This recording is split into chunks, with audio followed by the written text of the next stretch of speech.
Bonjour, bienvenue dans la série sur l'électrodynamique classique.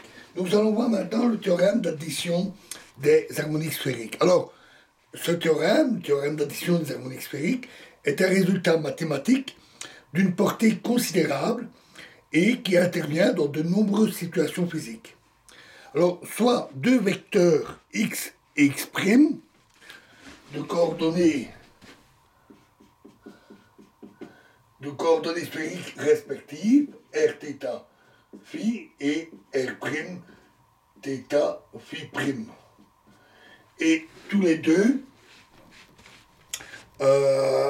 formant entre eux un angle gamma.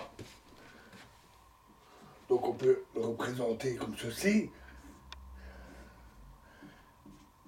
X, Y, Z, le vecteur X avec sa projection, un vecteur X' avec également sa projection, et donc avec les angles θ ici, θ', évidemment R' pour la distance et R, les angles phi et phi', et entre les deux, l'angle gamma.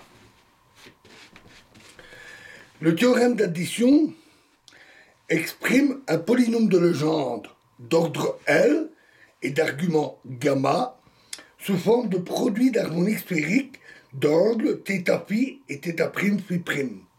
On a PL cos gamma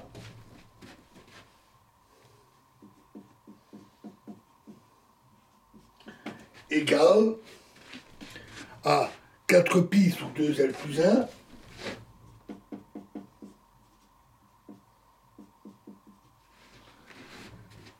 fois la somme de M égale moins L jusqu'à L de Y star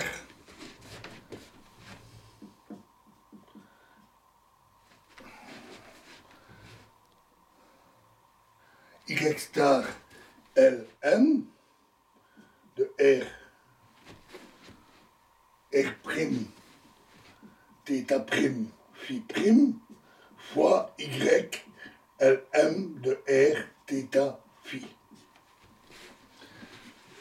Donc ça, c'est ce que dit le théorème. On a aussi cosinus gamma est égal à cosinus θ, cosinus θ' plus sinus θ, sinus θ', fois cosinus de phi moins phi'. Alors pour démontrer ce résultat, pour démontrer ce théorème, supposons le vecteur x' fixe dans l'espace. Les angles θ' et phi' deviennent alors des paramètres de PL cosinus gamma qui ne dépendent plus que des seuls angles θ et phi. Le développement en série habituel, PL cos gamma égale somme sur L' égale 0 jusqu'à l'infini, somme sur M égale L' jusqu'à moins L' de A L'M fois qui dépend bien sûr de θ' phi', dépend des paramètres, fois Y L'M θ phi.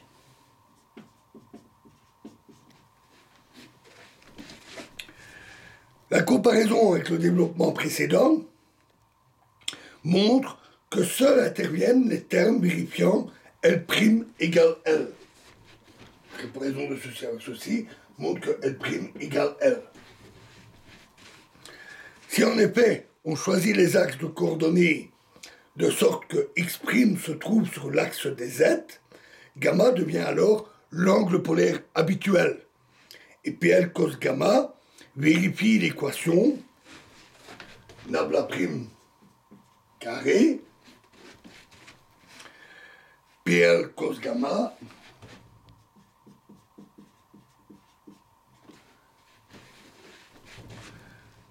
plus L fois L plus 1 sur R carré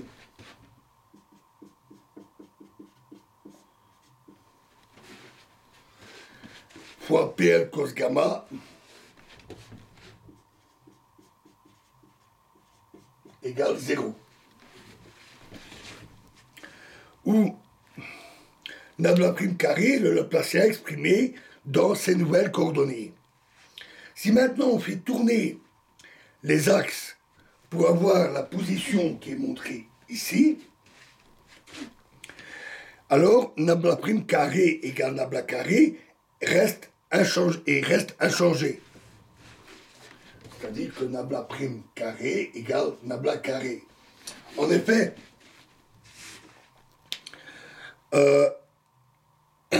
cela découle du fait que nabla carré psi, donc le Laplacien d'une fonction, c'est nabla psi fois nabla psi. C'est un produit scalaire. Et tout produit scalaire est invariant par rotation. Il s'ensuit donc que PL cos gamma satisfait encore une équation de cette forme, c'est-à-dire est une harmonique sphérique d'ordre L. PL cos gamma est donc une combinaison linéaire d'harmoniques du seul ordre L. PL cos gamma est égal à la somme de M égale moins L jusqu'à L de AM θ prime phi prime Y LM θ phi.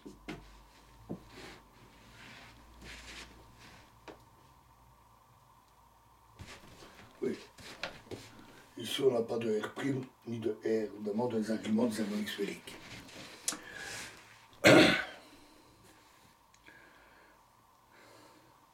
Les coefficients AM sont donnés par AM θ prime phi prime est égal à l'intégrale de YLM astérisque θ phi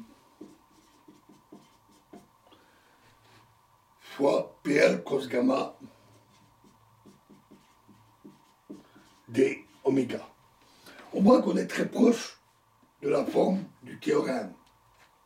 Donc il reste à calculer exactement ces coefficients AM, et ça c'est ce que nous verrons dans la prochaine vidéo. Je vous remercie.